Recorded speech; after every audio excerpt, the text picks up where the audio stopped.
didn't think I'd ever actually have to ask this, but are we having an OPEC meeting today? What can you tell us from the sources you speak to?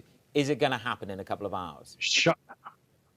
Hi, Manus. Good morning. Shockingly, we don't know. I've heard from government officials who ought to know that we are having a meeting tomorrow.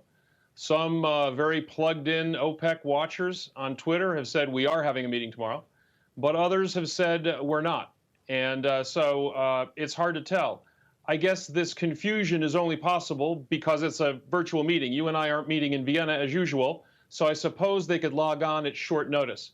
But whether it's now or next week, I think there's a consensus, at least, to extend the current cuts, to avoid the tapering of the cuts that would otherwise take place.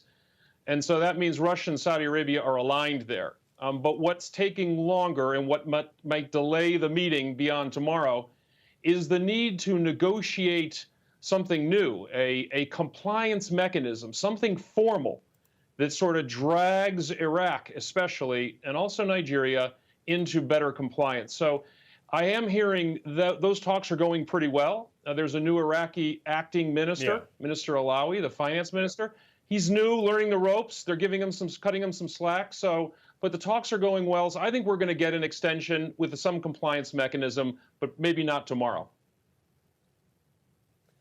Bob, let's flesh out the story around these laggards, because it's not the first time that they're laggards, and every cycle and every few months there's a different reason why it's okay for them to underperform. Clearly, Saudi Arabia and Russia are running out of patience. This new framework, this new approach to enforcing compliance, what do you make of it? Well, you know, it stems from something we've kind of forgotten a little bit in the discussion, and that OPEC has agreed to a 2-year deal here. And while they are relieved at the sharp recovery in crude prices and the accelerated shut-ins in North America, I don't detect any confidence they're out of the woods. The reopenings have yet to be proven successful. So the way they look at it, they're looking through September into next year, and they may need to continue cuts and their cooperation. And I think they see this as sort of shoring up poor compliance notoriously by Iraq and by Nigeria and a few others, because they're batting down the hatches, if you will, for a long voyage, for the long haul. So this is looking forward to the next 2 years and realizing they may not be out of this quickly, and they need to get Iraq especially out of the habit of failing to comply. You know, initial estimates, we don't have full data, is Iraq only complied by about half with the 1.1 million barrel a day cut it was supposed to make. So they're going to, now that they sort of agreed amongst themselves on the extension, they're going to turn and bring the laggards into line. So, Bob, obviously Nigeria and Iraq were almost put on display at the news conferences a couple of times to sort of almost like shame them into compliance. That hasn't worked. What is my risk? And by the way, as a day ahead of myself, as you say, it is tomorrow. What is my risk of another spectacular implosion, as we saw in Vienna a couple of months ago, versus a constructive, extended outcome? I think the risk of a repeat of Black April after the March collapse is very low. I don't think Russia, Mr. Putin, wants to touch that hot stove again. And I certainly don't think the Saudis want to go back to where they were in April, both in terms of prices and political heat in Washington. No, I think odds are very low of a free-for-all. Again, Russia and Saudi Arabia are aligned.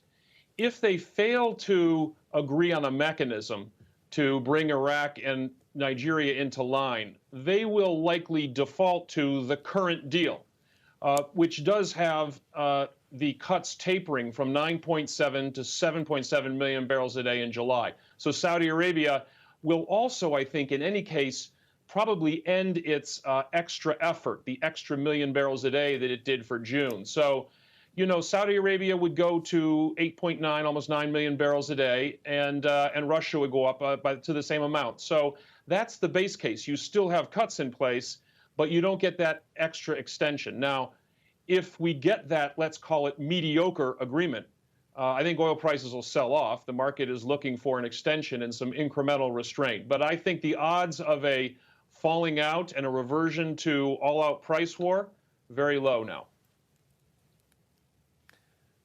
Bob, I was looking at some of the EIA data on diesel demand in the United States, and that's at a 21-year low. I mean, I had to look at the chart twice. And that suggests that this whole assumption that demand for fuel in the United States is going to recover very, very quickly is misguided. What is your interpretation? What is your analysis on the demand side of the equation here? 100% agree. At 2.7 million barrels a day, U.S. diesel demand is atrocious, down over 20% from year ago levels.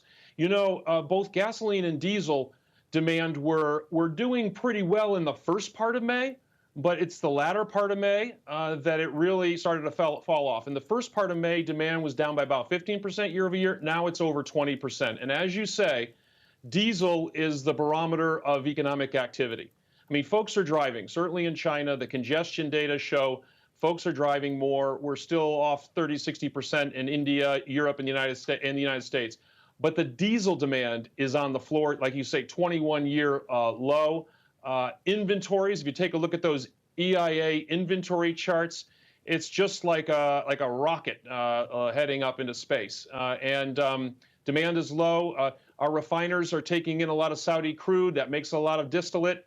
It's going into inventory. And I think until you start to see diesel inventories decline, stop rising and decline in the United States, I think there's going to be a big question mark over the health of the demand recovery. Bob, what's the storage story at the moment? You heard the minister for Norway there speaking with Anne-Marie, talking about a stability coming into the market. There was no need to extend into 2021. And she talked a little bit about storage. What can you tell me from the U.S. lock-in and storage point of view? Well, from a storage standpoint, you know, the good news, if you will, that supports an optimistic view and the price rally is Cushing. We came close to record highs. We didn't get to tank tops, and we're down to the low 50 million barrel a day in Cushing. So Cushing has been drawing. Crude inventories have stopped rising and starting to come off. That, I guess, is the good news. Now, we are just starting to see now huge imports in the Gulf, reflecting the offloading of that flotilla of Saudi oil that was loaded in March and April and has now arrived. So that's just arriving. You have 1.6 million barrels a day. So we'll see what happens with inventories as that arrives. That could lead to some increase in inventories. But for now, the crude inventory picture is cleaning up. But the product picture is not. Gasoline stocks also rose by larger than folks expected this week. As we talked about, distillate stocks are still high and rising, approaching record levels. And so products are telling us we're not out of the woods. Crude in the United States, Cushing is telling us we've avoided the worst.